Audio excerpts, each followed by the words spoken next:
রাসূল বলছেন যখন কেউ বলে আমার ছেলেকে, যখন ছেলেকে বলে তুই যেন এটা না করতে পারোস, পাশে ফেরেশতারা বলে আমিন আমিন আমিন। কত বড় ধ্বংস আপনি বাচ্চার করলেন। আপনি মেয়েকে বললেন তোর যেন এটা না হয়, তোর যেন কপাল খারাপ হয়, তোর যেন বিয়ে না হয়, ফেরেশতারা সাথে সাথে কি বলে আমিন আমিন আমিন। আপনি কেন এই সর্বনাশ করবেন?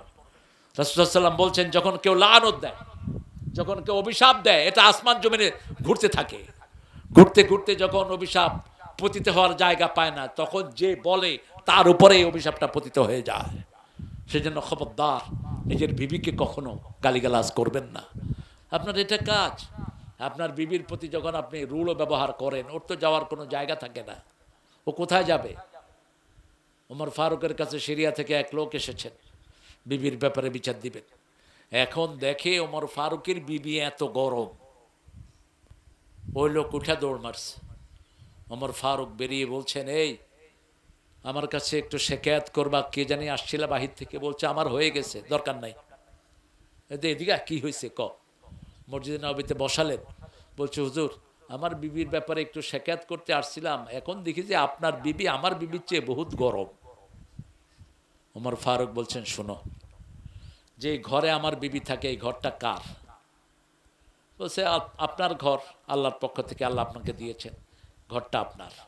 সন্তানগুলো, যেই সন্তানগুলো আমার বিবি দেখাশোনা করে, এগুলো কার? কথা কন না কেন? এগুলো আমারই, রান্না বাড়া করে, আমার কাজ। এবার ওমর ফারুক ঘুরে বললেন শোনো, একটা মেয়ে নিজের বাড়ি ঘর ছেড়ে সারাদিন তোমার ঘরে পড়ে থাকে, তোমার সন্তানদেরকে লালন পালন করে, তোমার জন্য রান্না বাড়া করে, তুমি তার দুই একটা গরম কথাও শুনতে পারবা না? তুমি তাকে কি অধিকার দিয়েছ? একটু চিন্তা করেন তো মেয়েদের কাজের কথা।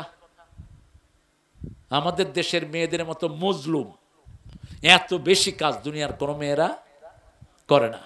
রান্না বাড়া করে কারা বলেন? মেয়েরা। কি ধৈর্যশীল মেয়েরা! পৃথিবীর কোথায় পাবেন এই মেয়ে? কোথায় পাবেন?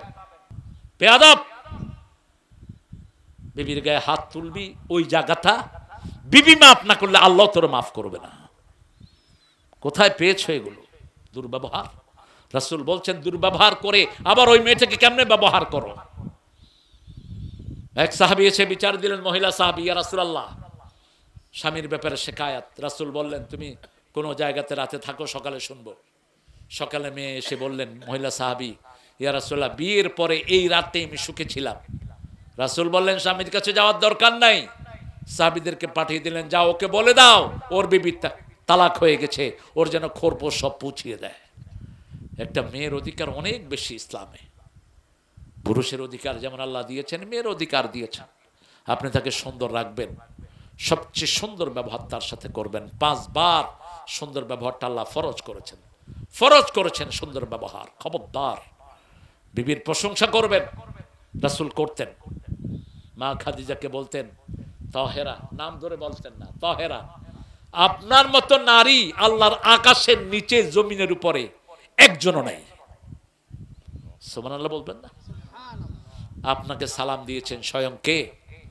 আল্লাহ সালাম দিয়েছেন। মা আয়েশাকে বলতেন আপনার 4টা বৈশিষ্ট্য আল্লাহর কাছে। কয়টা?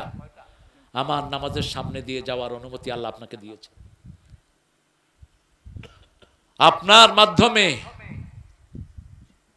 আপনার চরিত্রের সার্টিফিকেট স্বয়ং কে দিয়েছেন?